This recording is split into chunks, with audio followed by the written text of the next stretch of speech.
سيدنا ومولانا محمد وعلى آل سيدنا ومولانا محمد وبارك وسلم.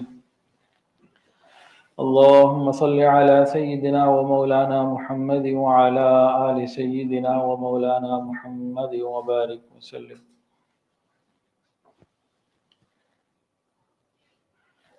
نبی کریم صلی اللہ علیہ وآلہ وسلم کی زندگی ہمارے لیے نمونہ ہے، اسوہ حسنہ ہے، رول ماڈل ہے.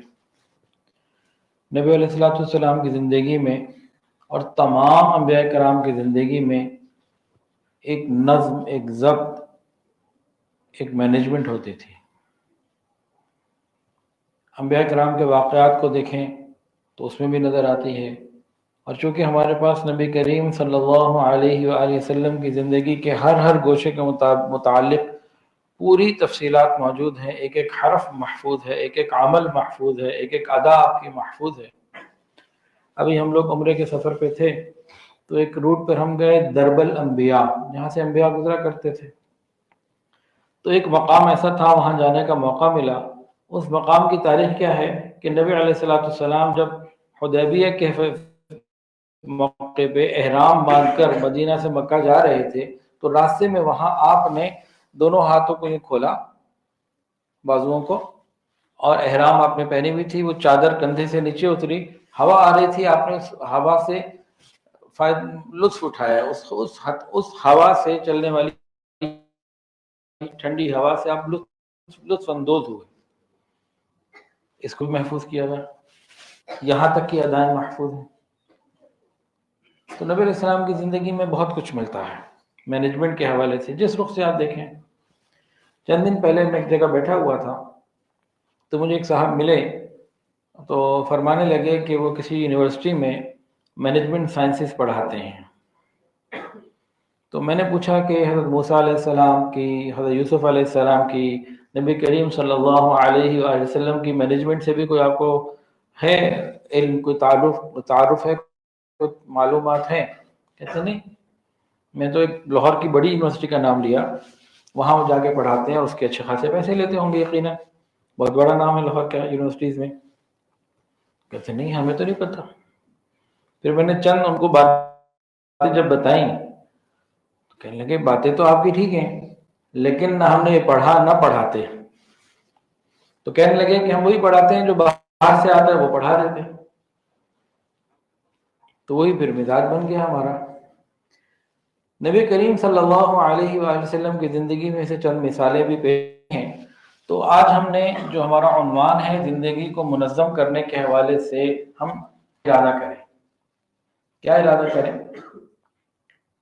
ہر کام کے لیے کوئی وقت متعین ہو.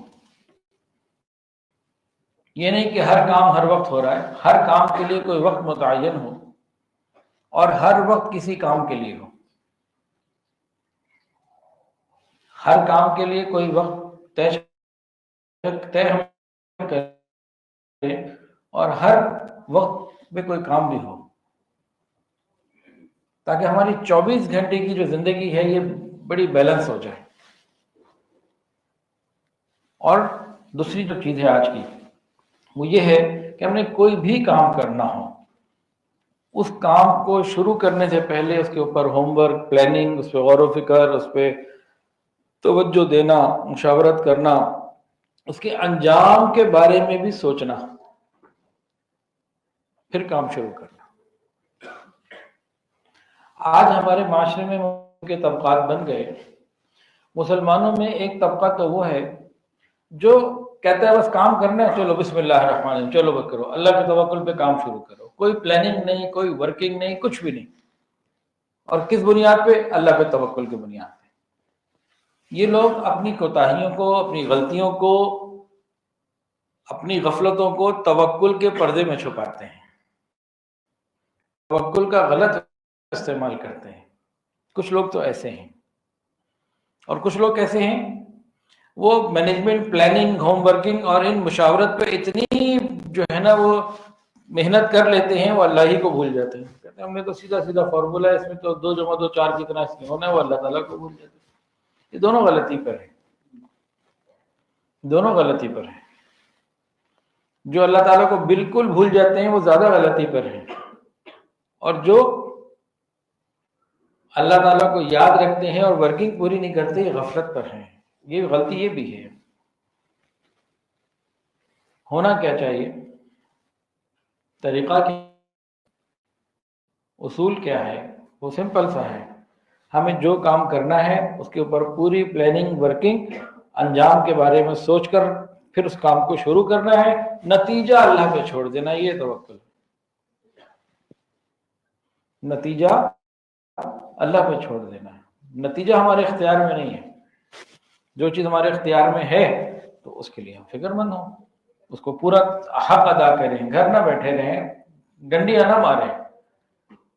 ہم اپنی غفلت کو توکل کا نام دے کے اپنے آپ کو مومن سمجھتے ہیں، نہیں مومن تو ہم ہیں لیکن توکل کرنے والا سمجھتے ہیں، تو یہ ہم غلطی نہ کریں۔ اب نبی کریم صلی اللہ علیہ وآلہ وسلم کی ایک انتہائی خوبصورت نصیحت، انتہائی خوبصورت، اس پر اگر ہم نے عمل کیا تو زندگی تبدیل ہو جائے گی انشاءاللہ۔ ایک صحابی آئے، یا رسول اللہ صلی اللہ علیہ وآلہ وسلم، مجھے کچھ نصیحت فرما دیجیے۔ نبی علیہ الصلوۃ والسلام نے فرمایا، اچھا اگر میں نصیحت کروں تو کیا عمل کرو گے؟ جی ضرور کروں، جی بالکل کروں۔ نبی علیہ السلام نے دوبارہ پوچھا کیونکہ بات بڑی اہم بتانی تھی، نصیحت بڑی خاص تھی، ورنہ آپ عام طور سے نصیحت کر دیتے تھے، لیکن کیا بات خاص نصیحت تھی، خاص الخاص۔ پھر پوچھا کہ اگر میں نصیحت کروں تو کیا عمل کرو گے؟ جی کروں گا۔ اس کے بعد نبی علیہ السلام نے تیسری مرتبہ پوچھا، کیا اگر میں تمہیں نصیحت کروں تو کیا تم اس پر عمل کرو گے؟ جی ضرور کروں گا۔ یہ 3 مرتبہ کیوں پوچھا؟ کہ بات بہت خاص تھی، عام بات نہیں تھی، ہلکی بات نہیں تھی، بہت اہم بات تھی۔ یہ وہ بات تھی جو زندگی کو تبدیل کر سکتی ہے، اتنی اہم بات تھی۔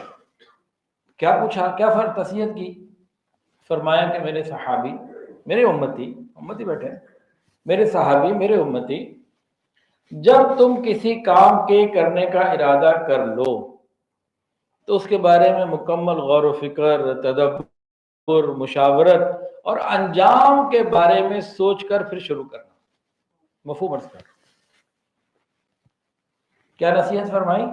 جب تم کسی کام کے کرنے کے بارے میں ارادہ کر لو تو کیا کرنا؟ غور و فکر، مشاورت، تدبر، سارا کچھ کر کے انجام کے بارے میں سوچ کر پھر وہ کام شروع۔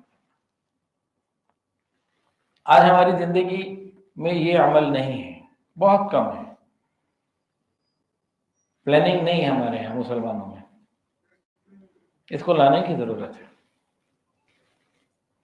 اب اس کو اور آسان کرنے کے لیے اس کو اور کلیئر کرتے ہیں۔ مثلا میں کوئی کام کرنا ہوگا، کوئی بھی کام کرنا ہے تو اس میں 3 پوائنٹ پہ ہم غور کریں۔ کیا کرنا ہے، کیوں کرنا ہے، کیسے کرنا ہے۔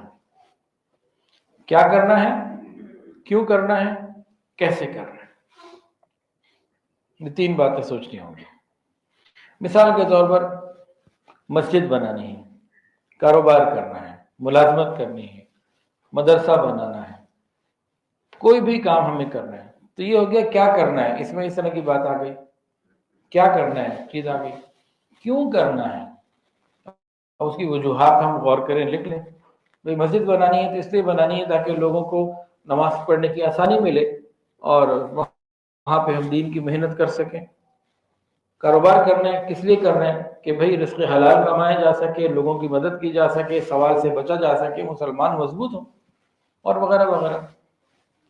تو کیوں کرنا ہے، کیا کرنا ہے اور کیوں کرنا ہے، یہ دونوں کام تو ہم پھر بھی کر لیتے ہیں، پھر بھی کچھ نہ کچھ کر لیتے ہیں۔ کیسے کرنا ہے اس پہ پوری محنت کی ضرورت ہے، یہاں ہم محنت نہیں کرتے۔ اگر ہمارے پاس 100 منٹ ہو نا محنت کے، سوچو فکر کے، پلاننگ کے، تو کیا کرنا ہے اور کیوں کرنا ہے یہ تو 5 7 10 منٹ میں پورا ہو جائے گا۔ 90 منٹ وہاں لگانے ہیں کہ کیسے کرنا ہے، ٹارگٹ لے کو اچیو کیسے کرنا ہے۔ اس کیسے کے اوپر بھرپور محنت ہم نہیں کرتے، کیسے کرنا ہے۔ تو نبی علیہ السلام نے کیا نصیحت فرمائی؟ کہ جب کسی کام کے کرنے کا ارادہ کرو، اس کو کرنے سے پہلے اس کے انجام کے بارے میں غور کرنا، اس کو کرنے سے پہلے غور و فکر، تدبر، مشاورت، پلاننگ جسے کہتے ہیں، وہ ساری کرنا، پھر وہ کام کرنا۔ اور اس کو آسان کرنے میں 3 سٹیجز میں اگر ہم سمجھنا چاہیں کیا کرنا ہے، کیوں کرنا ہے، کیسے کرنا ہے، تو اگر ہم ان چیزوں کو لکھ لیں اور اس کو مشاورت میں لے آئیں تو بے شمار آسانیاں ہمارے پاس ہیں، بے شمار آسانیاں۔ تو اگر اس نصیحت پر عمل کریں تو ہماری زندگی تبدیل ہو سکتی ہے۔ پھر توکل کریں، کیا کرنا ہے، کیوں کرنا ہے، کیسے کرنا ہے، یہ پوری پلاننگ کر کے اب توکل کی باری اب ہے۔ ہم کیا کرنا ہے، کیوں کرنا ہے یہ تو کرتے ہیں، کیسے کرنے کو بیچ میں سے نکال کے یا ادھورا کر کے توکل پہ سیدھے چلے جاتے ہیں۔ تو یہ ہماری غلطی ہے اگر ہم اس کو محسوس کریں۔ اب حضرت موسیٰ علیہ السلام کا ایک واقعہ میں عرض کرتا ہوں، ایک حضرت یوسف علیہ السلام کا عرض کرتا ہوں، پھر ہم آتے ہیں نبی علیہ السلام کی طرف۔ مینجمنٹ سائنسز میں آج دنیا میں جو کچھ پڑھایا جا رہا ہے مینجمنٹ کے حساب سے وہ ٹھیک ہے، میں اس کو یہ نہیں کہتا کہ وہ مینجمنٹ کے حساب سے خدا نخواستہ وہ غلط باتیں بتا رہے ہیں، لیکن نبی علیہ السلام کی زندگی جتنی مینج تھی اور انبیاء کرام کی زندگی سے جو مینجمنٹ کے اصول ملتے ہیں، قرآن و حدیث سے ملتے ہیں، وہ بڑے خوبصورت ہیں۔ حضرت موسیٰ علیہ السلام کو نبوت ملی، مصر آئے تو سب سے پہلے کس کو دعوت دی انہوں نے؟ مصر میں آ کے اذهب الى فرعون انه طغى، فرعون کو دعوت دی۔ بنی اسرائیل کو کہا ٹھیک ہو جاؤ بھائی، نیک اعمال کر لو تاکہ اللہ کی مدد آئے۔ تو 2 کام آپ نے کیے۔ فرعون تو نہ مانا، جادوگروں سے مقابلہ ہوا وغیرہ وغیرہ، سارے کام چلتے رہے۔ ادھر قوم تیار ہوتی رہی، تربیت ہوتی رہی، قوم کا مزاج بنتا رہا۔ پھر ایک وقت آ گیا کہ قوم تیار ہو گئی، قوم کا مزاج اس حد تک بن گیا کہ اب اللہ تعالیٰ کی مدد آ سکتی ہے۔ اللہ تعالیٰ کی مدد ہم پر کیوں نہیں آتی؟ ہم چاہتے ہی نہیں کہ ہم پر آئے، ہم نے ابھی وہ مزاج ہی نہیں بنایا، وہ اعمال ہی نہیں اپنائے جس پر مدد آتی ہے۔ تو بنی اسرائیل نے وہ کام کر لیا حضرت موسیٰ علیہ السلام کی نگرانی میں۔ تو پھر کیا ہوا بھائی؟ فرعون تو مسلمان نہ ہوا، تو اب کیا حکم آیا؟ اللہ تعالیٰ نے حکم دیا کہ بنی اسرائیل کو لے کے نکل جائیں۔ کہاں سے؟ عرب سے، امریکہ سے، مصر سے لے کے نکل جائیں۔ تو انہوں نے نکلے کہ نہیں نکلے؟ نکلے۔ تو حضرت موسیٰ علیہ السلام تھے اور ہارون علیہ السلام تھے، 2 تو یہ بھائی تھے، دونوں نبی۔ ان کے ساتھ بنی اسرائیل کے لوگ تھے جن کے 12 قبیلے تھے۔ تو ٹوٹل تعداد کتنی ہوگی ذرا یہ بتائیے؟ بنی اسرائیل کی جو آپ کے ساتھ تعداد تھی وہ کتنے لوگ ہوں گے ذرا بتائیے؟ جی عویس بھائی اندازہ؟ ماشاء اللہ جی۔ اور کوئی اندازہ؟ 12 لاکھ؟ اچھا، اور کوئی اندازہ؟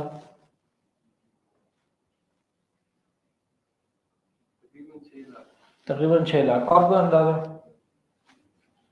6 لاکھ سے زیادہ نہیں بتا رہے یہ لوگ؟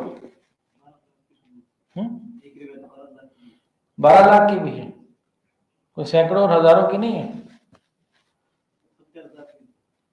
اچھا جی، عام طور سے ہمارا ذہن ادھر جاتا ہی نہیں کہ کتنی بڑی تعداد تھی۔ بس حضرت موسیٰ علیہ السلام تھے، 12 راستے بنے، بات ختم۔ ارے بھائی 6 لاکھ سے زیادہ لوگ تھے، 6 لاکھ بندہ ہے پیچھے،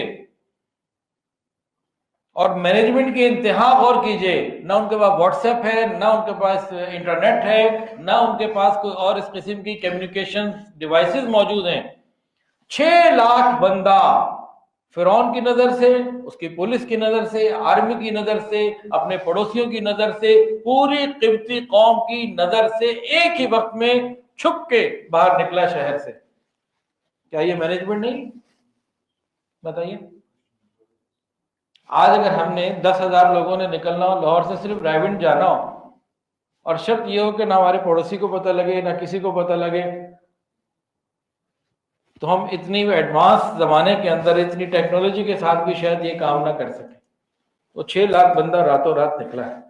تو بعد میں تو پتہ لگنا ہی تھا، یہ تو نہیں تھا کہ پتہ ہی، تو اللہ نے بتانا بھی تھا کہ دیکھو ہو گیا یہ، آؤ پیچھے تمہیں غرق کرنا ہے۔ وہ ایک الگ معاملہ ہے. لیکن 6 لاکھ بندہ جی مولانا عبد الرحمان صاحب جو نکلا کہ مینجمنٹ نہیں. تو انبیاء کرام کی زندگی میں جو مینجمنٹ ہے اس کی تو مثال ہی، اور اس سے بڑی کون سی مثال ہو سکتی ہے؟ ہمارے نزدیک تو نہیں ہو سکتی. ایک اور مثال لے لیجیے، سیدہ یوسف علیہ السلام کا نام سنا ہے جی؟ جیل میں رہے کچھ عرصہ، بادشاہ نے خواب دیکھا. اچھا، جس بادشاہ نے خواب دیکھا تھا وہ مسلمان تھا یا کافر؟ کافر تھا. مسلمان تھا یا کافر؟ کافر تھا. اور خواب سچا تھا یا جھوٹا؟ سچا تھا نا. تو کافر کا خواب بھی سچا ہو سکتا ہے. ادھر بیت ہوتے ہیں 4 دن مراقبہ کرتے ہیں، پھر خواب آتا ہے تو اپنے آپ کو سمجھتے ہیں پتہ نہیں ادھر عرش الہی پہ چلے گئے حضرت صاحب. تو خوابوں کا شہزادہ نہیں بننا، پریکٹیکل لائف میں ہے، عمل میں آگے بڑھیں. ہاں، اچھے خواب بشارت ہیں، وہ اپنی جگہ حقیقت ہے، لیکن خوابوں کا شہزادہ بننا وہ الگ بات ہے. ورنہ قرآن میں یہ ہے کہ کافر بادشاہ کا خواب سچا تھا، اس میں کون سی بات ہے؟ اگر صرف خواب کا سچا ہونا کوئی دلیل ہے تو پھر یہ دلیل تو ادھر صادق آ سکتی ہے. ایمان اور سنت کے مطابق عمل، عقیدہ، ساری چیزیں ٹھیک ہونے کی ضرورت ہے، پھر اچھے خواب بشارت ہے. فقط اچھے خواب بغیر عمل کے وہ ادھورا کام ہے. اچھا جی، کل کوئی آپ کے پاس عبد الباقی صاحب آئے اور وہ یہ کہ جی میں نے رات کو خواب دیکھا کہ مجھے پاکستان کا وزیر اعظم بنا دیا گیا، آپ کیا کہیں گے؟ بس آگے چھوڑے، ہم اپنے کام پر آئے. اچھا، حضرت یوسف علیہ السلام نے جب خواب کی تعبیر دی کہ پہلے 7 سال انتہائی وسائل ہوں گے اور زرخیز ہوں گے، اور اگلے 7 سال انتہائی قحط ہوگا، تعبیر دے دی. اور 15ویں سال کے بارے ایک تو تعبیر دے دی، اس کے بعد بتا بھی دیا کہ کرنا کیا ہے. پہلے 7 سال کیا کرو، آخری میں 7 سال میں کیا کرو، اور 15ویں سال جو خواب سے تعلق نہیں وہ بھی بتا دیا. بادشاہ حیران پریشان کہ میرے اتنے بڑے بڑے درباری یہ وہ سارے کہتے ہیں تو خواب ہی نہیں ہے، تو خیالات ہیں. اور کب بلاؤ بھائی، بندہ کون ہے؟ اب جناب 1 to 1 ملاقات ہوئی عزیز مصر کی یوسف علیہ السلام کی. اس میں تو گرویدہ ہو گیا، کہنے لگا جناب سب آپ کے حوالے. حضرت یوسف علیہ السلام نے اس کو جو مینجمنٹ کے حوالے سے کہ کیسے ساری چیزوں کو لے کے چلنا ہے، پورا مصر، پوری قوم، پوری چیزوں کو لے کے کیسے کرنا ہے، جب انہوں نے بریفنگ دی اس نے کہا جناب یہ آپ کے حوالے. پھر حضرت یوسف علیہ السلام نے 7 سال جو زرخیز تھے اس کو اسٹوریج کا استعمال کیا، اسٹوریج کی. پھر اگلے 7 سال ایک کوٹا سسٹم بنایا اور اپنی اس مینجمنٹ کی بنیاد پر خزانوں کے اوپر ذمہ دار بن گئے، نگران بن گئے. اجعلنی علی خزائن الارض. اچھا جی، تو یہ مینجمنٹ ہے یا نہیں؟ کوئی تو مینجمنٹ تھی نا کہ اس بادشاہ کو کوئی اپنے ملک میں نظر نہیں آیا، نہ خود اپنے آپ کو محسوس کیا، نہ پوری مصر قوم کو نظر آیا کوئی اتنا بندہ ہو جو مینج کرے. تو انبیاء کرام کی زندگی میں مینجمنٹ کی بڑی مثال ہے. اب ہم آتے ہیں حضور پاک صلی اللہ علیہ وآلہ وسلم کی زندگی میں، اور اس میں واقعات تو بہت ہیں. ہم ہجرت کے واقعے کو تو زیادہ فوکس کرتے ہیں، اور بھی کوئی واقعہ اگر ذکر آ گیا تو آئے گا، انشاءاللہ آ جائے گا. ہم میں سے سب نے ہجرت کا واقعہ سنا ہوا ہے کبھی یا پڑھا ہوا ہے؟ کیونکہ جنہوں نے یہ پڑھا اور سنا ہوا ہے نا وہ اس کو بہتر سمجھ لیں گے، جنہوں نے نہیں سنا ہوا ان کے لیے اس کو سمجھنا نسبتاً مشکل ہوگا دوسروں کی نسبت. تو اس گمان کے ساتھ کہ ہم سب نے ہجرت کے واقعے کو سنا یا پڑھا ہے، باقی مزید سننا چاہتے ہیں تو الحمدللہ سیرت کے اوپر جو میرے 75 بیانات ہیں 75 یوٹیوب پہ موجود ہیں، اس میں الحمدللہ ثم الحمدللہ صرف اور صرف ہجرت کے اوپر 4 گھنٹے کے لیکچر. اتنی تفصیلات ہیں اس میں. ہجرت کے اوپر آپ بات کریں تو آدھا گھنٹہ بات کرنے کے بعد بھی بندہ کہتا ہے پورا ہو گیا. الحمدللہ 4 گھنٹے کی تفصیلات موجود ہیں، اور ابھی اس کے علاوہ بہت سی چھوڑ دی تھی کہ 4 گھنٹے ہو گئے، بھی بہت ہو گیا. اتنی تفصیلات. اب ہم ہجرت کے واقعے کو مینجمنٹ کے نقطہ نظر سے دیکھتے ہیں. نقطہ نظر کیا ہے؟ مینجمنٹ اور ہجرت کا واقعہ. اب اس میں کچھ نکات متفرق آتے جائیں گے، تفصیلات کے لیے آپ بیانات سنیں. اور لیکن یہ جو مینجمنٹ کے پوائنٹس اور نقطے آج آپ سن لیں گے، کیا ہوگا؟ ہمارے دماغ کی یہ نئی ونڈو کھل جائے گی. ہم کوئی بھی واقعہ نبی علیہ السلام کا لیں، اس کے انجام، اس کے واقعے پہ غور کریں، اس کے پس منظر پہ غور کریں، اس کے نتائج پر غور کرے اور نتائج کے بعد ہم اس سے کیا سبق اپنے لیے حاصل کر سکتے ہیں اس پہ غور کرے. تو واقعہ خالی سبحان اللہ ماشاءاللہ الحمدللہ پڑھنے کے لیے نہ ہو، وہ بھی پڑھے، ایمان بڑھے گا ٹھیک ہے، لیکن ساتھ ساتھ اس واقعے میں یہ واقعہ کیا ہے، پیچھے پس منظر کیا تھا، نتیجہ کیا ہوا، دوسروں کا طرز عمل کیا تھا، نبی علیہ السلام کا طرز عمل کیا تھا، اور میرے لیے کیا اس میں سبق ہے. یاد رکھیے کوئی بھی واقعہ میرے لیے سبق کے بغیر نہیں ہے کہ بس واقعہ ہے جی خالی، نہ میرے لیے اس میں کیا ہے، اس پہلو کو بھی نکالیں. جب ہم ان پہلوؤں سے دیکھیں گے نا، جیسے ماشاءاللہ علماء بیٹھے ہیں، یہ بھائی بھی جمعہ پڑھاتے ہیں، وہ بھی بیٹھے ہیں، تو یہ ساتھ ساتھ اپنا سر ہلا رہے ہیں کہ کہاں کہاں آگے باتیں کرنی ہیں، تو ان کے لیے اس میں بڑی باتیں ہیں الحمدللہ. کہ واقعہ فقط واقعہ نہیں ہے، اس واقعے اس میں پوائنٹس یاد کر لیجیے دوبارہ آپ کے لیے. واقعہ کیا ہے اس کی ہمیں صحیح تفصیلات معلوم ہونی چاہیے. پہلی بات، واقعے کا پس منظر کیا ہے وہ بھی معلوم ہونا چاہیے. اس میں نبی علیہ السلام کا طرز عمل کیا تھا، لوگوں کا طرز عمل کیا تھا، یہ دونوں بھی معلوم ہونے چاہیے. نتیجہ کیا ہوا آپ کے طرز عمل کا، نتیجہ کیا ہوا ان کے طرز عمل کا، اور میرے لیے کیا اس میں لائن آف ایکشن مل سکتا ہے، میں اس میں کہاں سے سبق حاصل کروں. جب ان چیزوں کو ساتھ رکھ کے غور کریں گے نا ہر واقعے پہ، تو بہت کچھ نکلے گا، بہت کچھ نکلے گا. لیکن تدبر، فکر، کچھ دماغ لگانا پڑے گا. اب موبائل سے دماغ ہٹے تو پھر کہیں لگے، دماغ کو غور و فکر پہ لگانا پڑے گا، پھر ہوگا.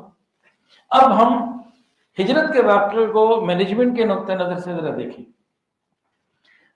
مکہ مکرمہ سے نبی علیہ السلام نے ہجرت کر کے مدینہ طیبہ تشریف لے جانا تھا. تو مدینہ طیبہ ہجرت سے پہلے نبی علیہ السلام نے کون کون سے کام کیے، غور کیجیے. یہ کوئی چھوٹا فیصلہ تو نہیں تھا نا، زندگی بھر کا فیصلہ تھا، بہت بڑا فیصلہ تھا، معمولی چیز تو نہیں تھی. تو جب کام بڑا تھا تو پلاننگ بھی تو بڑی ہوگی نا. تو پہلے چند صحابہ کرام کو 80 کے قریب حبشہ بھیجا گیا. یہ کیا تھا؟ یہ ٹریننگ. حبشہ کی جو ہجرت تھی آپ اس کو ٹریننگ کے طور پہ سمجھ لیجیے کہ ایک ٹریننگ ہو جائے، لوگوں کو، صحابہ کو پتہ لگ جائے کہ ہجرت کے اندر کیا کیا پریشانیاں ہیں، کیا کیا مسائل آتے ہیں. تو بڑی ہجرت سے پہلے ایک چھوٹی ہجرت ٹریننگ کے لیے ہو گئی. دوسری بات، مکہ نجاشی جو بادشاہ تھا مسلمان ہو گیا تھا یا نہیں؟ مسلمان ہو گیا تھا نا. اب چند صحابہ حبشہ چلے گئے، وقت کا بادشاہ مسلمان ہو گیا، مسلمانوں کو پوری سپورٹ مل گئی حکومت وقت کی. اب نبی علیہ السلام کے پاس رخ تو اور بھی تھے. ایک رخ یہ تھا کہ آپ حبشہ جاتے، ایک یہ تھا کہ مدینہ طیبہ جاتے، اور بھی کہیں جا سکتے تھے. نبی صلی اللہ علیہ وآلہ وسلم نے حبشہ کیوں نہیں ہجرت کی، مدینہ کیوں کی، جبکہ حبشہ کا بادشاہ مسلمان ہو چکا تھا، حکومت آپ کی تھی؟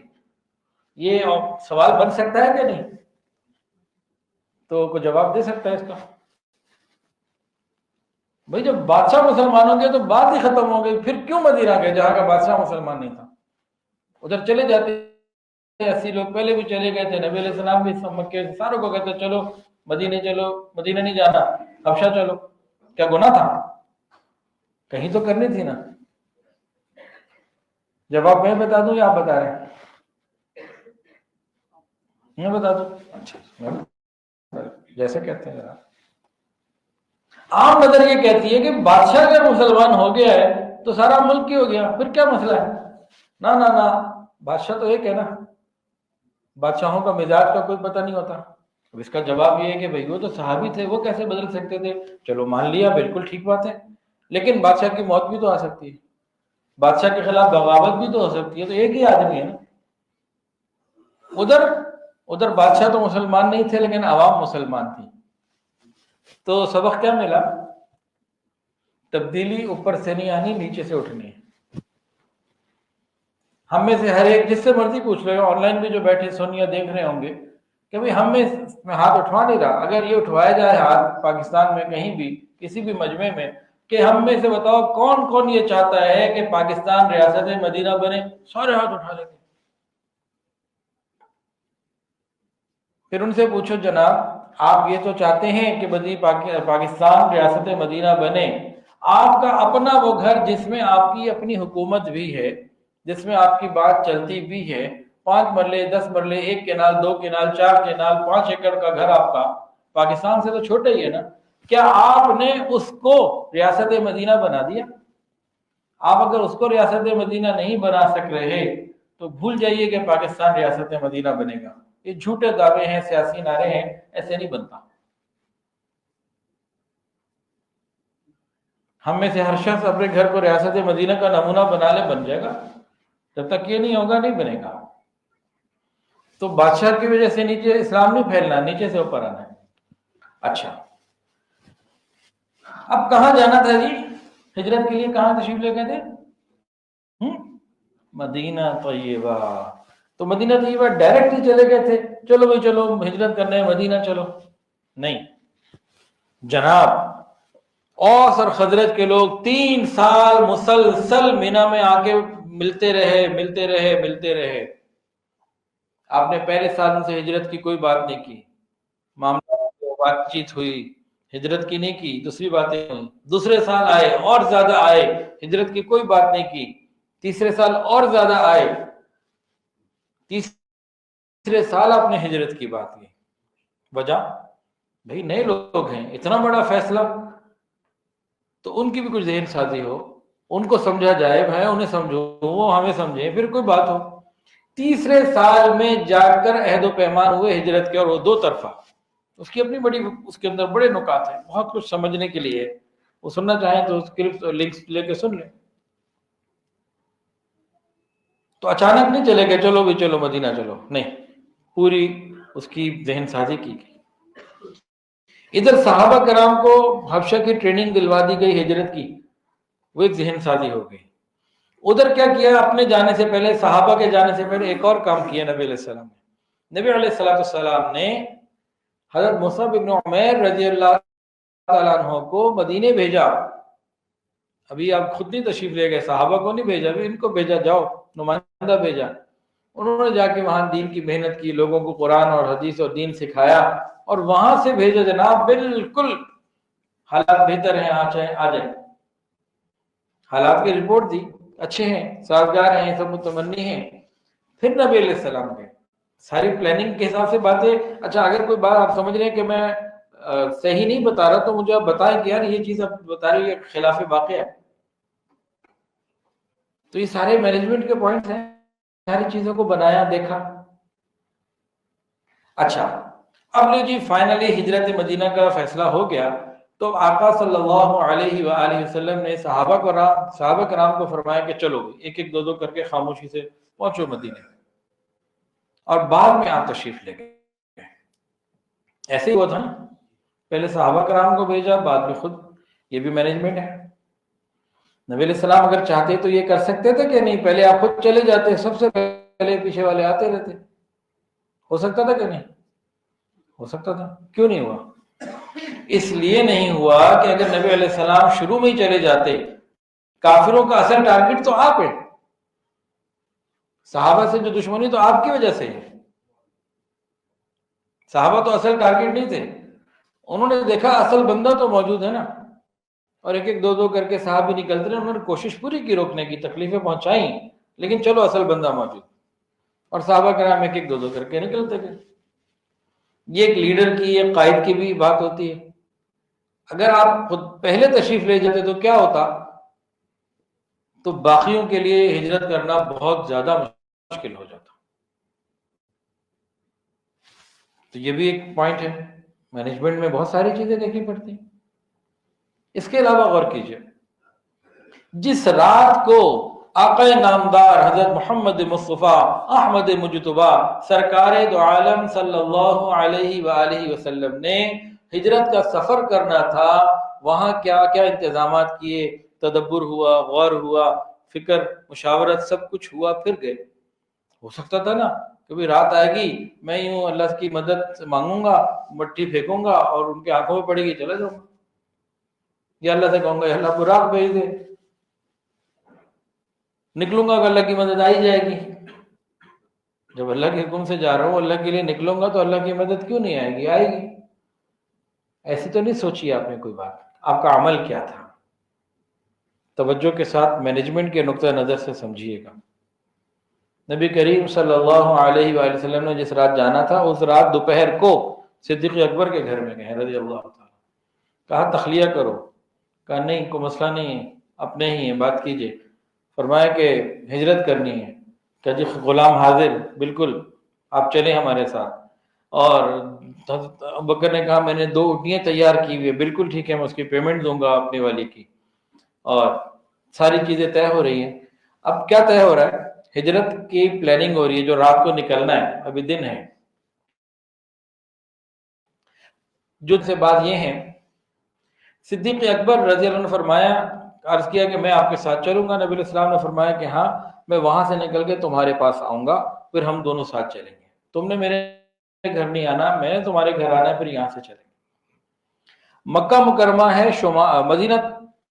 مکہ مکرمہ سے مدینہ طیبہ ہے شمال کی جانب، ہم نکلیں گے جنوب کی جانب۔ مدینہ طیبہ ہے شمال، ہم نے نکلنا ہے جنوب۔ مینجمنٹ ہے کہ نہیں؟ کہاں جانا ہے طے کر لیا، غار ثور، ایسے نہیں جہاں رات ہوگی چلے جائیں گے، غار ثور کا پوائنٹ طے کیا، یہ چیزیں طے ہوئی۔ اب غار ثور میں کتنے دن رہنا ہے؟ 3 دن رہنا ہے، یہ طے ہوا ہے باقاعدہ، ایسے نہیں کہ 3 دن بعد خواب آئی چلو اپنا، طے کر کے 3 دن رہنا ہے۔ اب 3 دن وہاں کیسے رہنا ہے؟ کھانے پینے کا کیا انتظام ہوگا؟ پیچھے کفار مکہ کے حالات کون بتائے گا؟ کوئی ان کے پاس سیٹلائٹ فون تو تھا نہیں کہ چلو مکے سے کوئی میسیجز بھیجتا رہے گا، مجھے فون پہ تو موبائل پہ اطلاع آتی رہے گی، کیا کیا جائے؟ جناب حضرت اسماء بنت ابی بکر رضی اللہ عنہ کی ڈیوٹی لگی، روزانہ کھانا پہنچائیں گی غار ثور، روزانہ 4.5 کلومیٹر دور ہے وہ بیت اللہ سے تقریباً، اور کافروں کے درمیان، دشمنوں کے درمیان سے نکل کے جانا ہے، اور دشمن کو پتہ ہے کہ ان کے والد بھی ساتھ ہیں، تو اس کی موومنٹ کو بھی چیک کرنا ہے۔ کیا خیال ہے؟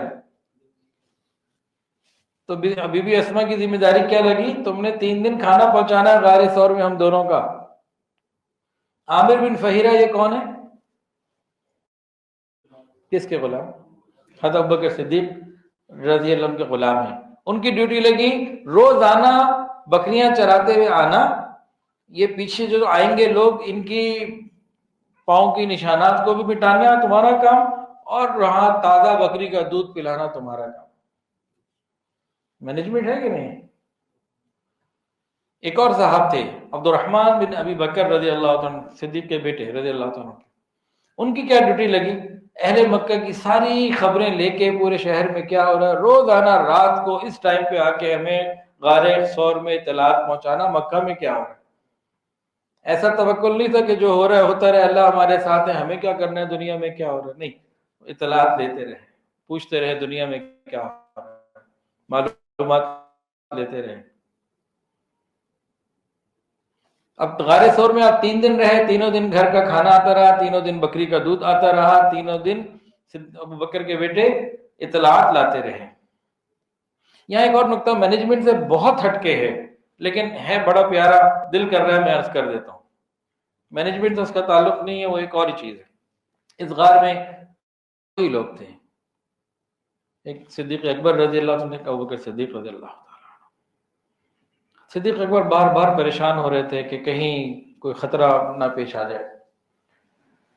نبی علیہ السلام نے فرمایا کیا گمان ہے تمہارا ان 2 کے بارے میں جن کا تیسرا اللہ ہو؟ ابوبکر تم کیا گمان کرتے ہو، کیا گمان ہے تمہارا ان 2 کے بارے میں جن کا تیسرا اللہ ہو؟ یہاں جو جملہ ہے نا، یہ علماء نے لکھا، یہ صرف صدیق اکبر کے لیے نبی علیہ السلام نے نہیں بولا، پوری امت کے ان 2 کے لیے بولا جن کا تیسرا اللہ ہو سکتا ہے۔ یہ جو جملہ ہے یہ ہر ان 2 لوگوں کے لیے، ہر ان 2 گروہوں کے لیے، ہر ان 2 ساتھیوں کے لیے، ہر ان 2 پارٹنرز کے لیے، ہر ان 2 میاں بیوی کے لیے، اور ہر ان 2 بھائیوں کے لیے، اور ہر 2 لوگوں کے لیے جن کا تیسرا اللہ۔ کیا گمان ہے تمہارا تمہارا کیا گمان ہے ان دو کے بارے میں جن کا تیسرا اللہ، یعنی دو پارٹنر ہیں، دو بھائی ہیں، دو میاں بیوی ہیں، اگر یہ خیر خواہ ہوں، ایک دوسرے سے مخلص ہو جائیں، محبت کریں اور ایک دوسرے کا خیال کرنے والے بنیں تو اللہ ان کا تیسرا ہے۔ آج بھی ہم سب کے ساتھ ہو سکتا ہے، لیکن شوہر صاحب کو موبائل سے، غیر محرم سے فرصت نہیں ہے تو پھر یہ دو تو نہ رہے، کام کچھ اور ہو گیا، یا کہیں خاتون ایسا کر رہی ہے بیوی تو پھر مسئلہ ہو گیا۔ کیا گمان ہے تمہارا ان دو کے بارے میں جن کا تیسرا، میاں بیوی آپس میں ایک دوسرے کے ہو جائیں تو تیسرا اللہ ہو جاتا ہے۔ اچھا، یعنی دو ہونا ضروری ہے، ادھر ادھر کے لوگوں کو بیچ سے نکالنا ہوگا، دو رہیں گے تو ٹھیک ہوگا کام۔ اچھا، دو سب کو ساتھ لے کے چلنے، لیکن اپنے اندر نہیں کسی کو لانا۔ ہم کہاں پہنچے تھے جی مینجمنٹ کے حوالے سے کہ نبی علیہ السلام کو ساری چیزیں وہاں پہنچ رہی ہیں، ٹھیک ہو گیا، 3 دن گزر گئے، 3 راتیں گزر گئی، اب جانا ہے۔ تو طے شدہ ترتیب کے مطابق اب 2 اونٹنیاں آئیں اور 2 لوگ اور آئے، طے شدہ ترتیب کے مطابق۔ اچانک سے اونٹنی کو جبرائیل آسمانوں سے نہیں لے کر آئے تھے، کہاں چاہیے اس موقع پر آ گئی غار ثور کے پاس کسی جگہ پہ، یہ حضرات نیچے اترے اور پھر اونٹنیوں کے اوپر بیٹھے اور سوار ہو گئے، چلے۔ 2 تو یہی تھے، 2 دوسرے کون تھے؟ عامر بن فہیرہ صدیق اکبر کے غلام رضی اللہ تعالیٰ عنہ، دوسرا عبداللہ بن اریقت۔ یہ کون تھا بتائیے؟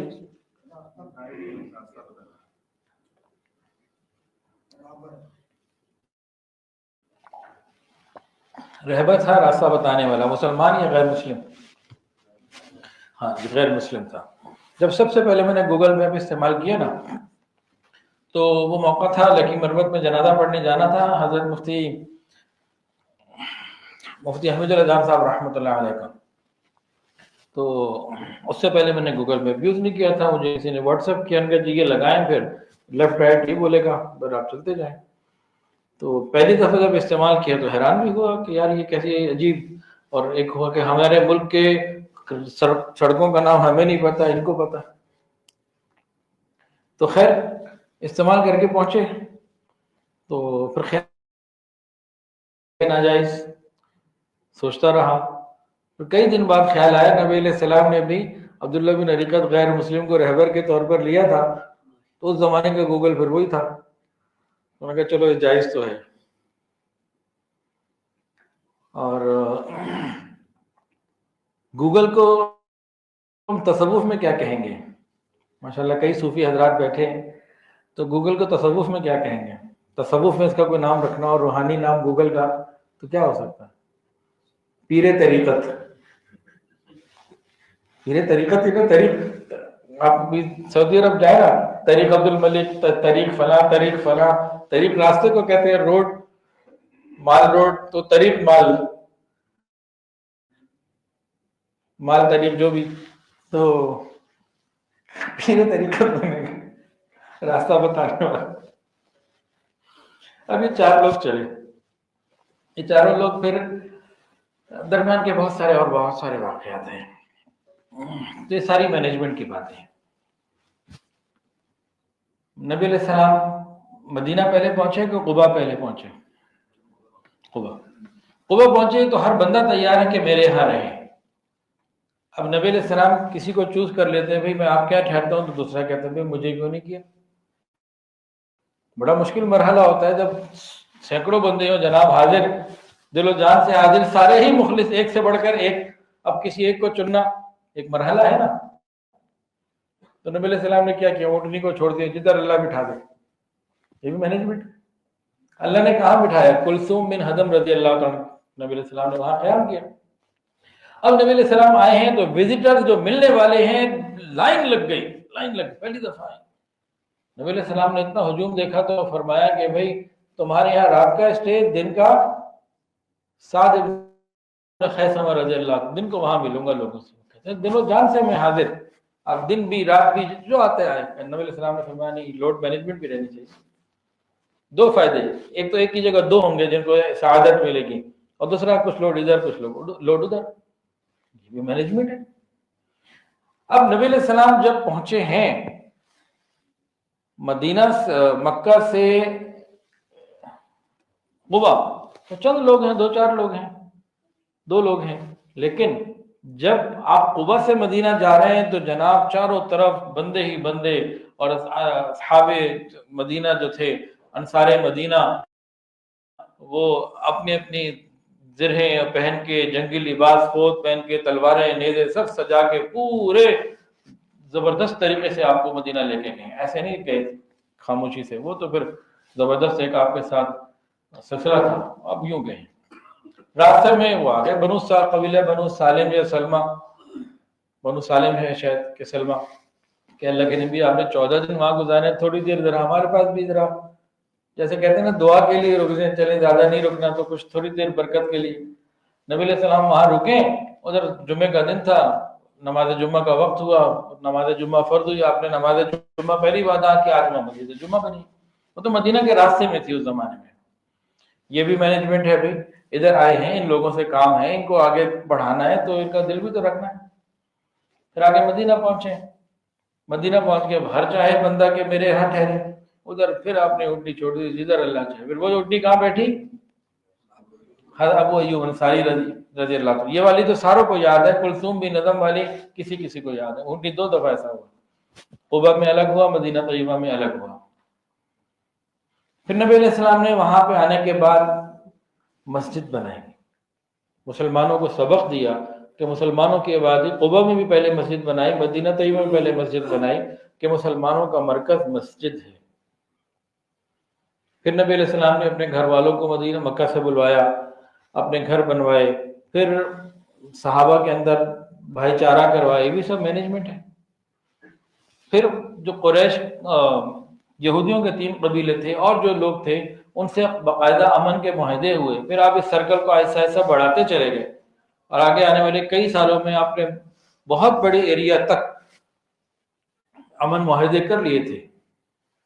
کہیں جا کے یہ طے ہوتا کہ دیکھو ہم اور تم ایک ہیں، دشمن آئے گا تو ہم تمہاری، تم ہماری مدد کرو گے، اور کچھ کہتے کہ نہیں ہم اس پہ نہیں آئیں گے، تو نبی علیہ السلام فرماتے کہ اچھا اس پر تو آ جاؤ کہ اگر دشمن آئے گا تو نہ ان کی مدد کرو گے نہ ہماری کرو گے، کچھ اس پر آ جاتے۔ تو نبی علیہ السلام، یہ سب مینجمنٹ کی چیزیں تھیں کہ آپ نے سب کی۔ تو اسی طرح غزوہ احد کے موقع پہ نبی علیہ السلام جب گئے ہیں تو کچھ تیر اندازوں کو کھڑا کیا، تم نے نہیں ہلنا چاہے ہمیں کچھ بھی ہو جائے۔ تو ہر جگہ نبی علیہ السلام کی سیرت میں آپ کو مینجمنٹ نظر آئے گی۔ پھر توکل ہے، نتیجہ پھر اللہ کے اوپر ہے۔ ہماری زندگی میں مینجمنٹ کی باتیں بہت کم ہیں، خالی توکل کو بدنام کر رہے ہیں، اسی لیے توکل کا فائدہ بھی نہیں اٹھاتے۔ اب چونکہ تھوڑا وقت رہ گیا ہے، واقعات تو سیرت کے بہت ہیں، تفصیلات تو بہت ہیں، اب 24 گھنٹے کی نبی علیہ السلام کی زندگی میں بھی آپ کو مینجمنٹ نظر آتی ہے۔ روزانہ عصر کی نماز کے بعد ازواج مطہرات کے پاس جانے کا معمول تھا، مغرب کے بعد سونے کا معمول نہیں تھا، عشاء کے بعد جاگنے کا معمول نہیں تھا، عشاء کے بعد جلدی سونے کا معمول تھا، اور رات کو آدھی رات کو اٹھنے کا، تہجد کا معمول تھا، فجر کے بعد لوگوں سے ملنے کا، بیٹھنے کا، ملاقات کا معمول تھا، 5 نمازوں کے اوقات طے تھے، ظہر کے بعد عام طور سے مارکیٹ جانے کا معمول تھا، تاجروں کی اصلاح کے لیے، ان کو دین سکھانے کے لیے۔ مدینہ طیبہ جب نبی علیہ السلام واپس تشریف لاتے تو پہلے گھر والوں کو اطلاع دیتے، پھر شہر میں داخل ہوتے۔ سرپرائز دینا یہ غیروں کا طریقہ ہے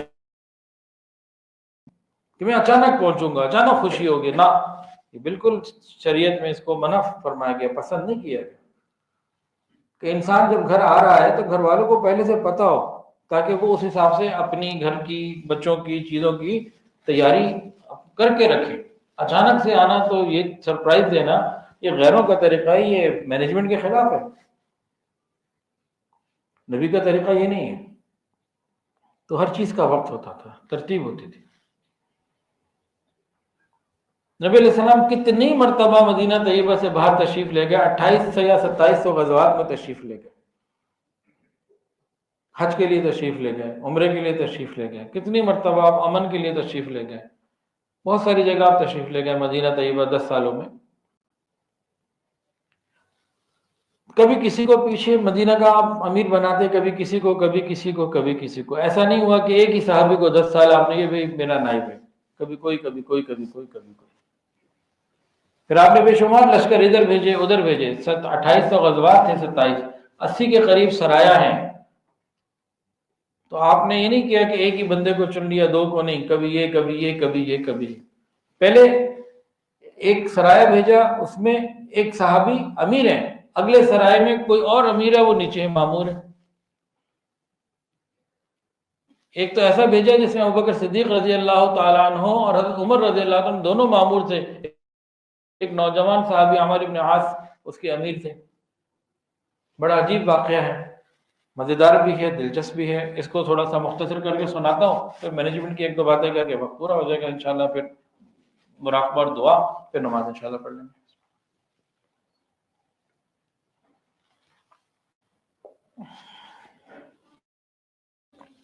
ایک نوجوان صحابی تھے عمر بن عاص رضی اللہ تعالیٰ عنہ، غالباً یہی تھے. ایک لشکر بھیجنا تھا نبی علیہ السلام نے، جس میں خود تشریف نہیں لے جانا تھا، ان کو امیر بنا کے بھیج دیا. اس لشکر کے اندر بڑے بڑے اکابر، صدیق اکبر رضی اللہ عنہ، عمر فاروق رضی اللہ عنہ، ابی بن کعب رضی اللہ عنہ، اور بڑے بڑے اکابر موجود. ایک نوجوان کو امیر بنا دیا. بڑوں کی تربیت بھی ضروری ہے. دوسرا، ایک نوجوان کی حوصلہ افزائی اور اس کو اوپر لے جانا، ٹیم بلڈنگ ایسی ہوتی ہے. یہ بھی مینجمنٹ کی چیزیں ہیں. امیر بنا دیا. اب یہ لوگ روانہ ہوئے تو راستے میں نماز کا جب کوئی وقت آیا نا، تو مصلی پہ آ گیا یہ عمر ابن عاص، میں نے نماز پڑھانی ہے. تو ان کو کہا، ارے بھائی آپ چھوٹے ہیں، نوجوان ہیں، اتنے بڑے بڑے موجود ہیں، ابی بن کعب جیسے قراء موجود ہیں، ابوبکر عمر جیسے بڑے بڑے اکابر موجود ہیں، تو بڑوں کو امیر میں ہوں کہ وہ سارے چپ. آپ نے نماز پڑھا دی. رات کو جب سوئے آپ کو غسل کی حاجت پیش آ گئی، سردی شدید، ٹکا کے شدید سردی. صبح انہوں نے تیمم کیا اور جناب آ کے مصلی پہ کھڑے ہو گئے. صحابہ نے کہا، جناب آپ نے تو وضو نہیں کیا، تیمم کیا ہے، اور ہم تو ایسے لوگ پیچھے موجود ہیں تو ان کو موقع دے دیں، اور بڑے بھی ہیں. کہ امیر میں ہوں کہ آپ لوگ سارے چھوٹے. یہ امیر آپ ہیں، نماز پڑھا دی. آگے جب دشمن سے مقابلہ ہونا تھا.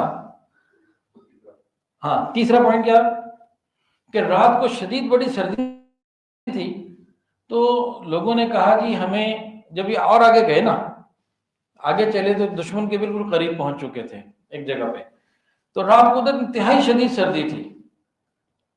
اب صحابہ نے فوری طور پر نہ گرمائی کے لیے کچھ چیزیں جلائیں، لکڑیاں جلانی. فوراً آرڈر دیا، ساری لکڑیاں بند کرو، کوئی نہیں جلائے گا. ابوبکر صدیق رضی اللہ عنہ، عمر فاروق رضی اللہ عنہ، ایسے ایسے صحابہ، سردی بہت ہے، تنگی ہوگی کہ نہیں. بات کہا کیوں؟ کہا امیر میں کیا آپ؟ جی میں تو مشورے دے. اب صحابہ نے ٹھٹرتے ہوئے شدید سردی میں رات گزاری، لکڑیاں موجود ہیں، امیر صاحب جلانے نہیں دے رہے. وہ کہتے ہیں امیر میں ہوں کہ آپ؟ اس بات کا کسی کے پاس کوئی جواب نہیں. اگلے دن جنگ ہوئی، اللہ نے مسلمانوں کو فوراً فتح دے دی، کافر بھاگے. اب ہوتا یہ تھا اس زمانے میں، جو بھاگنے والوں کا تعاقب کیا جاتا تھا. اب جب وہ بھاگ پڑے، نکل گئے، اور تعاقب کا عین موقع آیا، ان کا آرڈر آ گیا، واپس چلو مدینہ. اب بڑے بڑے صحابہ کرام جو تجربہ کار اور ہر اعتبار سے بڑے، ان کا کیا کر رہے ہو، تعاقب کرے. حضرت عمر نے بھی کہا، حضرت ابوبکر نے بھی کہا، ان سب نے جو بھی تھے بڑے، کہا جناب یہ کون سا موقع پیچھے جانے کا ہے، ابھی تو انہیں گھیرنے کا موقع آیا ہے. اور ہمیشہ ایسا ہوتا ہے، ہر آدمی ایسے کرتا ہے کہ امیر میں ہوں کیا. اب جناب یہ لشکر آ گیا واپس، اور سب صحابہ کرام جو نا بڑے کہ یہ کیسا نوجوان ہے، یہ کیا کر رہے ہیں. اور سب نے آتے ہی آپ کو شکایتیں لگائی ہیں، 4 شکایتیں جو نبی علیہ السلام نے بلا لیا، آ جاؤ بھائی. تو غالباً یہ عمر بن عاص کی وہی بات ہے، آگے حاضر ہو گئے. جناب آپ کے خلاف شکایتیں آئی ہیں، ذرا جواب دیں، لائن حاضری ہو آپ کی. انہوں نے اپنے آپ کو پیش کر دیا، جی جو آپ پوچھنا چاہیں. فرمایا کہ جی نماز پہلے آپ نے پڑھائی، بڑے بڑے موجود تھے. اللہ کے نبی، بڑوں کی موجودگی میں جماعت کا امیر تو آپ نے مجھے بنایا تھا نا. تو امیر میں تھا، تو پھر میں نے اس موقع کا فائدہ اٹھایا. فرمایا درست جواب. اگلے دن تیمم سے نماز پڑھ لی تو غسل بھی نہ کیا، اور کہا اللہ کے نبی آپ ہی سے سنا تھا اتنی شدید سردی تھی، اگر میں ٹھنڈے پانی سے سردی میں غسل کرتا تو پتہ نہیں مر جاتا، میرا کیا ہوتا، تو آپ ہی سے سنا اس وقت تیمم جائز ہے، تو پھر میں نے وہی کرنا تھا جو سنا ہوا آپ سے سمجھا ہوا مسئلہ، کہ ٹھیک۔ یہ تیسری بات کا پوچھا رات کو بھئی آگ کیوں نہیں جلانے دی، لوگ تمہارے جو ساتھی تھے سردی میں ٹھٹرتے رہے، یہ کیوں نہیں کیا؟ کہا یا رسول اللہ وہ دشمن سامنے تھا، مجھے جاسوسوں نے خبر دی ہوئی تھی، اگر ہم آگ جلا لیتے اور رات کو بھی حملہ کر سکتے تھے، ہماری تعداد کا پتہ لگا سکتے تھے، کچھ بھی ہو سکتا تھا، دشمن بہت قریب تھا، ہم چھپ نہیں سکتے تھے، ہم نظروں میں آ جاتے۔ درست جواب، تعاقب کیوں نہیں کیا؟ اگلے دن جب اللہ نے فتح دے دی تو پھر ایک طریقہ ہے، کیوں نہیں کیا؟ کہا یا رسول اللہ آپ نے جس کام کے لیے بھیجا تھا وہ ہو گیا تھا، مجھے اطلاع یہ ملی تھی کہ پیچھے ان کا ایک کمک آ رہی ہے، مدد ان کی آ رہی ہے، اگر ہم پیچھے جاتے کہ بھاگنے والے ان کے ساتھ ملتے، وہ ان کے ساتھ ملتے تو ایک اور مسئلہ پیش آتا، تو آپ نے جو کام بھیجا تھا وہ اچھے طریقے سے ہو گیا، انہوں نے جا کے ان کو کیا کہتے ہیں پریشان ہی کرنا تھا نا کہ بھئی، اور ہم واپس آ کے کام پورا ہو گیا جتنا مقصد تھا۔ نبی علیہ السلام نے فرمایا ٹھیک ہے۔ اب ہم کیا کریں؟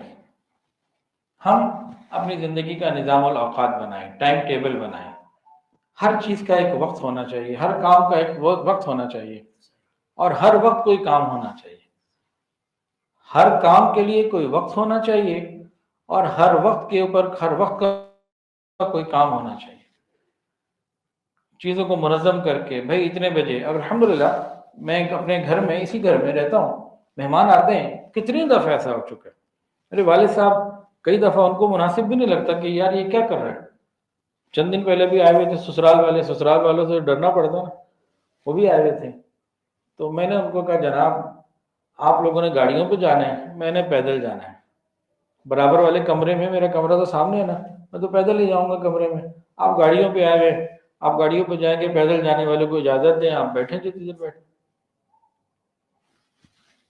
اب تو یہ بات ہے، ورنہ شالمی میں جب دکان پہ بیٹھتا تھا وہاں شالمی کسی سے جا کے پوچھ لیں، میرے سارے خاندان سے پوچھ لیں، ٹائم بنا ہوا تھا 7:30 8 بجے دکان بند کرنی، بند کرتے ہیں، مارکیٹ 10 بجے بند ہوتی تھی، کچھ دکانیں ہمارے پلازے کی 11 بجے بند ہوتی تھی، ہو رہی ہیں ہونے دیں، میں کیا کہہ سکتا ہوں۔ تو اپنی زندگی کو ہم نے منظم کرنا ہے۔ حضرت تھانوی رحمۃ اللہ علیہ کو دیکھ کے لوگ گھڑی ٹھیک کر لیا کرتے ہیں کہ اتنے مجھے داخل ہوئے تو اس کا مطلب ہے یہ چیز۔ تو ہمارے مشائخ اکابرین ان کی زندگی میں مینجمنٹ تھی، ہماری زندگیاں بس مینج ہو گئی ہیں، کوئی پتہ نہیں کس کام کے لیے کون سا وقت ہے، تو ہم اپنے آپ کو منظم کریں۔ نبی علیہ السلام کی سیرت سے یہ سب کچھ ملتا ہے۔ ایک صحابی غالب بن عبداللہ ابن ابی رواح رضی اللہ تعالیٰ عنہ، ان کو ایک لشکر میں بھیجا گیا جنگ موتا کے لیے، اور اس میں نبی علیہ السلام نے فرمایا تھا کہ یہ امیر ہیں، یہ شہید ہو جائیں تو پھر ان کو بنا دیا جائے، وہ شہید ہو جائیں تو ان کو، جیسے جعفر تیار بھی تھے، تو ان تینوں کی شہادت کی بشارت تھی، چوتھا کسی نے بننا ہی تھا، فرمایا تھا نا۔ اس کے بعد مسلمان جس کو چاہے بنانے تو خالد بن ولید کو بنایا تھا رضی اللہ عنہ۔ اس کا مطلب یہ تھا کہ آپ کی زبان کا ہر حرف پورا ہونا ہے، ان تینوں نے شہید ہونا ہی ہے، تو بشارت تھی ان کی شہادت کی، بظاہر مطلب صاف الفاظ میں نا، کنائے کے اندر شہادت کی بشارت ہے۔ ان کے دل میں خیال آیا یار میں نے جا کے شہید تو ہونا ہے، تو آج جمعے کا دن ہے، میں نماز جمعہ مسجد نبی میں نبی علیہ السلام کی موجودگی میں پڑھتا ہوں، اور وہ تو جانے والے سینکڑوں بندے، ہزاروں بندے، 3000 کا لشکر ہے، 3000 گاڑیاں جا رہی ہوں، اور ایک گاڑی تو کس کی سپیڈ زیادہ ہوگی؟ ایک گاڑی کی سپیڈ بہت زیادہ ہوگی، کہیے صبح نکلیں فجر کے بعد، میں ان کو جا کے پکڑ لوں گا، تھوڑی دیر بعد جمعہ پڑھ کے میں نکلوں گا، میں اکیلا ہوں، یہ 3000 بندہ ہے، اور لاجیکلی بات 100% ٹھیک تھی، ہر چیز اس کو سمجھ رہا، تو چلو میں نبی علیہ السلام کے پیچھے نماز ہی پڑھ لیتا ہوں۔ یہ انہوں نے سوچ لیا، نماز پڑھ لی، جمعہ کی نماز مسجد نبی میں نبی کے پیچھے، صحابہ کی ایسی برکت والی جماعت کے درمیان۔ نبی علیہ السلام نے نماز کے بعد دیکھا تم ادھر کیا کر رہے ہو، آپ ادھر کدھر؟ تو کہا بس یہ نماز آپ کے پیچھے، کہا نہیں، تم سے وہ بہت آگے نکل گیا ثواب میں، جنہوں نے حکم پورا کیا۔ اپنی مرضی نہیں کی، مینجمنٹ کو دیکھا، جو بات تھی وہ پوری کی، وہ آگے نکل گئے۔ اللہ تعالیٰ سے دعا ہے اللہ تعالیٰ ہم سب کو ایک اچھی نظام الاوقات والی پاکیزہ اور منظم زندگی عطا فرمائے۔ وآخر دعوانا الحمدللہ۔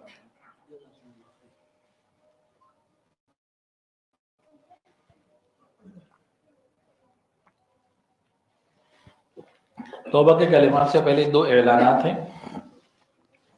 پہلا اعلان، حضرت جی حضرت پیر حافظ ذوالفقار احمد نقشبندی دامت برکاتہ العالیہ انشاءاللہ تعالیٰ بدھ کے دن ہمارے یہاں تشریف لا رہے ہیں، اس آنے والی بدھ انشاءاللہ تعالیٰ ہمارے یہاں تشریف لا رہے ہیں۔ ہمارے ادارے الکہف ایجوکیشنل فاؤنڈیشن کا 11واں کانوکیشن ہے، بدھ والے دن، ٹائمنگ صبح 9 بجے ہے، عورتوں کے لیے 9 بجے سے 2 بجے تک، مردوں کے لیے 11 سے 2 بجے تک۔ حضرت جی تقریباً 1 بجے انشاءاللہ تشریف لائیں گے، تو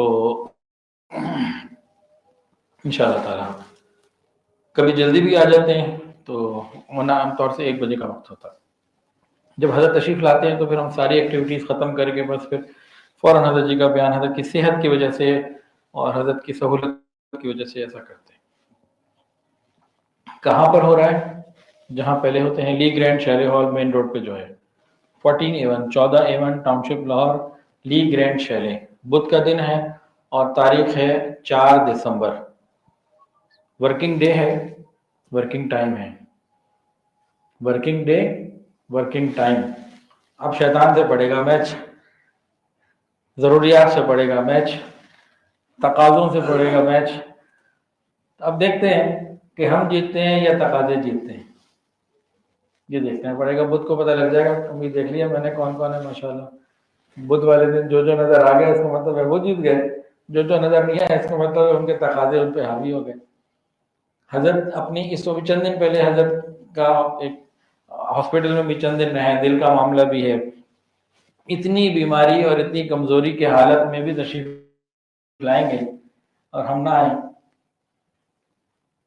حضرت کی زندگی کا جو حصہ ہے اور جو وقت ہے، اس وقت تو ہمیں حضرت کا کوئی پروگرام پتہ لگے تو مس نہیں کرنا چاہیے۔ کرنا چاہیے نہیں کرنا چاہیے، پھر معلوم نہیں بعد میں کوئی بندہ افسوس کرے، غم کرے، کاش کاش کاش، تو قدر کر لیجیے، کریں گے انشاءاللہ۔ مردوں کے لیے بھی ہے اور عورتوں کے لیے بھی ہے۔ تو دن کیا بتایا؟ بدھ، انشاءاللہ 11 سے 2 مردوں کا، 9 سے 2 عورتوں کے لیے۔ اس کا یہ مطلب نہیں ہے کہ ہم صرف 1 بجے ہی آئیں، اور جو پیچھے اور ہماری طالبات ہیں اور جو لوگ ہیں وہ بھی چاہتے ہیں کہ ان کی بھی حوصلہ افزائی ہو، چادروں کی تازہ طالبات کی انشاءاللہ تعالیٰ قدر کوشی ہوگی۔ اما جان تشریف لائیں گی، یہ جو جس نے 6 سال شوق سے پڑھا ہوتا ہے نا، اس کے لیے بڑا حوصلہ افزائی کا موقع ہوتا ہے۔ تو ہم ان کی حوصلہ افزائی نہ کریں تو کتنی بری بات ہوگی۔ کرنی چاہیے حوصلہ افزائی، کیا ان کی حوصلہ افزائی کرنی چاہیے کہ نہیں؟ تو بھی اپنی مستورات کو بھی ٹائم پہ بھیجیں انشاءاللہ تعالیٰ۔ تو یہ تعلق بنتا ہے اسی طریقے سے۔ ٹھیک ہو گیا جی، ایک اعلان ہو گیا، بھرپور ہو گیا۔ کوئی بعد میں پوچھے گا تو نہیں مجھ سے نماز کے بعد، جی آپ نے بدھ بتائی تھی اور یہ ٹائم بتایا تھا۔ اکثر ایسا ہوتا ہے، جب بیان میں کر لیتا ہوں، اعلان کر دیتا ہوں، بعد میں آتے ہیں جی وہ آپ نے بدھ بتایا تھا نا، ہاں جی بدھ بتایا تھا۔ دوسرا آگے پوچھتا ہے جی اچھا آپ نے یہ لی گرینڈ بتایا تھا نا، ہاں جی اچھا وہی جہاں پہلے ہوتا ہے، ہاں جی وہی۔ تو یہ سوال جواب بہت ہوتے ہیں، ابھی بھی ہوں گے انشاءاللہ، کوئی مسئلہ نہیں۔ میں تو ویسے ایک کیا کہتے ہیں اظہار خیال، آج کل وہ آزادی رائے کہتے ہیں نا، آزادی رائے کی وجہ سے اظہار خیال کر دیا۔ ابھی بھی کچھ انشاءاللہ پوچھیں گے، وہی نا جی جی انشاءاللہ بدھ کو نا، ہاں جی انشاءاللہ۔ تو یہ سب ہوتی چیزیں، کیا غلط تو نہیں کہہ رہے؟ اچھا ٹھیک ہے، برا نہ مانیے گا، یہ محبت کا اظہار ہو رہا ہے، کوئی اس میں نہیں، پوچھیں آپ بعد میں بھی۔ اچھا 2 اعلان تھے، ابھی ایک ہوا ہے، دوسرا بھی اعلان سن لیجیے۔ میں بھی الحمدللہ نقشبندی اجتماع شروع ہو رہا ہے۔ جنگ میں تو برسوں سے ہو رہا ہے، اور حضرت جی نے الحمدللہ مہربانی فرمائی اور اہل لاہور پر احسان فرمایا اور وقت عطا فرمایا ہے۔ تو آس اکیڈمی لاہور میں ہے، رائیونڈ روڈ پر، آس اکیڈمی رائیونڈ روڈ لاہور، لاہور کا نقشبندی اجتماع۔ اس میں انشاءاللہ العزیز حضرت جی بھی تشریف لائیں گے، صاحبزادگان بھی تشریف لائیں گے، شیخ الحدیث صاحب بھی انشاءاللہ تعالی تشریف لائیں گے۔ کب، کہاں ہے؟ آس اکیڈمی میں۔ کہاں ہے جی؟ آس اکیڈمی، کہاں پہ؟ رائیونڈ روڈ پر، اڈا پلاٹ پہ۔ اور کب ہے؟ 20, 21, 22 دسمبر سردی ہوگی مزیدار، تو بستر اس حساب سے، سامان اس حساب سے. اور 20 تاریخ کو جمعے کا دن ہے، عصر کی نماز کے بعد شروع ہوگا. پھر اتوار جمعے کا دن رات کو مجلس چلے گی، پھر ہفتے کی صبح دوپہر رات کی مجالس ہوں گی، اور پھر جناب علی اتوار کو 12 بجے کے بعد دعا ہوگی، ظہر تک انشاءاللہ تعالیٰ مکمل ہو جائے گا. دعا انشاءاللہ تعالیٰ حضرت جی خود کروائیں گے انشاءاللہ والعزیز، اللہ تعالیٰ حضرت کو صحت عافیت عطا فرمائے.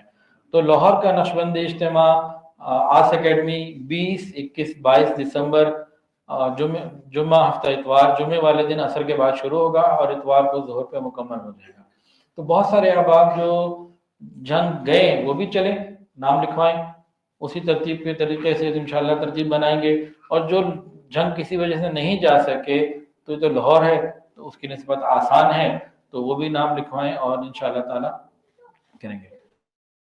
کھانے کا نظم کیا ہوگا؟ وہاں کینٹین ہے اور وہاں سے مناسب پیسوں کے اوپر، بہت مناسب پیسوں کے اوپر کھانا مل جائے گا، وہ خریدنا ہوگا اور آنا جانا کرنا ہوگا. تو کچھ مناسب سے اخراجات ہوں گے، وہ جمع کرنے ہوں گے. تو اس ترتیب کے اوپر پھر جو ہے نا، جس طرح جنگ کے ہوتا تھا تو ترتیب وہی ہے، خرچے کا تھوڑا سا فرق ہوگا، باقی تو انشاءاللہ تعالیٰ. اچھا، یہ مردوں کے لیے اور عورتوں کے لیے نہیں ہے، عورتوں کا اس میں نظام نہیں ہے، صرف مردوں کے لیے ہے یہ. تو یہ بات بھی مکمل ہو گئی جی. 20، 21، 22 دسمبر لاہور نقشبندی اجتماع، آس اکیڈمی، رائیونڈ روڈ، اڈا پلاٹ، لاہور. چلیں توبہ کے کلمات پڑھ لیجیے، ساتھ ساتھ پڑھ لیجیے. بسم اللہ الرحمن الرحیم. لا الہ الا اللہ محمد الرسول اللہ، اشہد ان لا الہ الا اللہ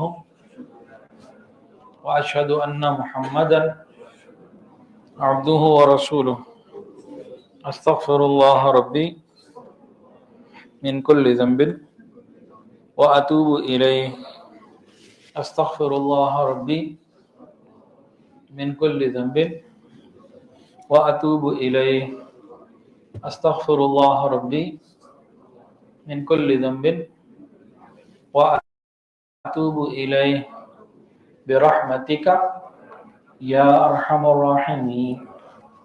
الحمدللہ ان کلمات سے ہم توبہ طائب ہو چکے. معمولات ہیں، اگر پابندی سے کریں گے تو انشاءاللہ دلوں میں اللہ تعالیٰ کی محبت بڑھے گی. مختصر ابھی بتا رہا ہوں، تفصیلات یا تو ہم کئی دفعہ سن چکے ہیں، جن کو چاہیے ہو تو ریکارڈنگ واٹس ایپ پہ منگوا لیجئے.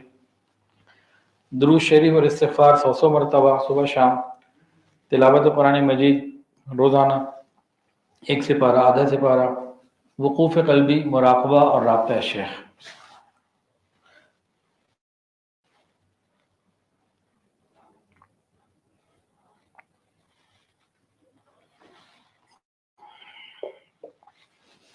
تھوڑی دیر کے لیے مراقبہ کر لیجئے، آنکھوں کو بند کر لیجئے، سروں کو جھکا لیجئے. یہ خیال کر کے بیٹھے کہ اللہ تعالیٰ کی طرف سے رحمت آ رہی ہے، میرے دل میں سما رہی ہے اور میرا دل کہہ رہا ہے اللہ اللہ.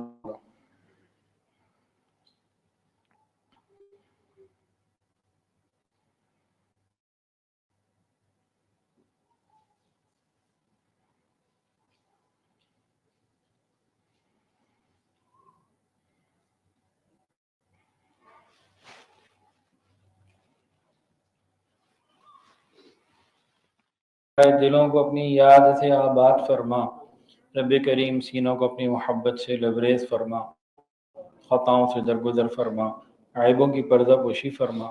رب کریم اپنی رحمتوں کی پشت پناہی نصیب فرما. سر کے بالوں سے لے کر پاؤں کے ناخنوں تک نیکی تقوی عطا فرما، حیا اور پاک دامنی والی زندگی عطا فرما.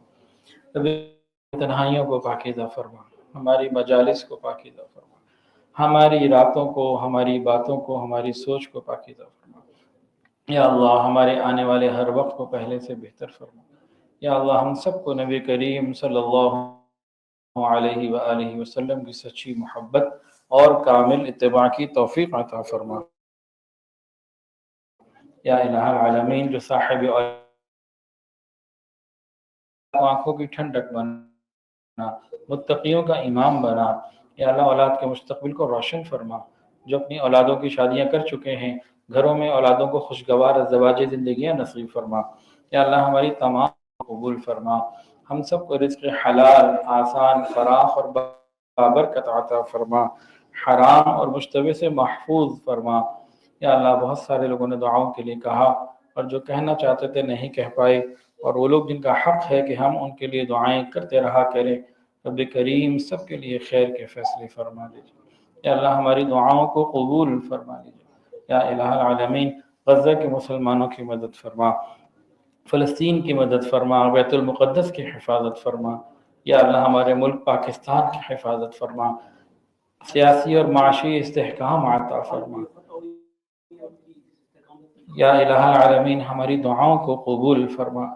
یا الہ العالمین پوری امت میں جتنے بھی لوگ دین کے لیے کام کر رہے ہیں یا اللہ سب کو قبول فرما۔ یا اللہ ہمارے آنے والے ہر وقت کو پہلے سے بہتر فرما۔ یا الہ العالمین ہمیں اور ہمارے گھروں میں جو بیمار ہیں شفا عطا فرما، جو پریشان ہیں پریشانیوں کو دور فرما، جو مقروض ہیں قرضوں کی ادائیگی کے آسان اسباب اپنی رحمت سے پیدا فرما۔ یا اللہ ہم سب کو رزق حلال، آسان، فراخ اور بابرکت عطا فرما، حرام اور مشتبہ سے محفوظ فرما۔ صلی اللہ۔ یا اللہ بہت سارے لوگوں نے دعاؤں کے لیے کہا اور جو کہنا چاہتے تھے نہیں کہہ پائے، اور ہم ان کے لیے دعائیں کرتے رہا کریں، رب کریم سب کے لیے خیر کے فیصلے فرما۔ وصلی اللہ تعالی علی خیر خلقہ سیدنا و مولانا محمد وعلى آلہ واصحابہ واہل بیتہ اجمعین، آمین آمین یا رب العالمین، آمین برحمتک۔ درس قرآن www.درسقرآن.com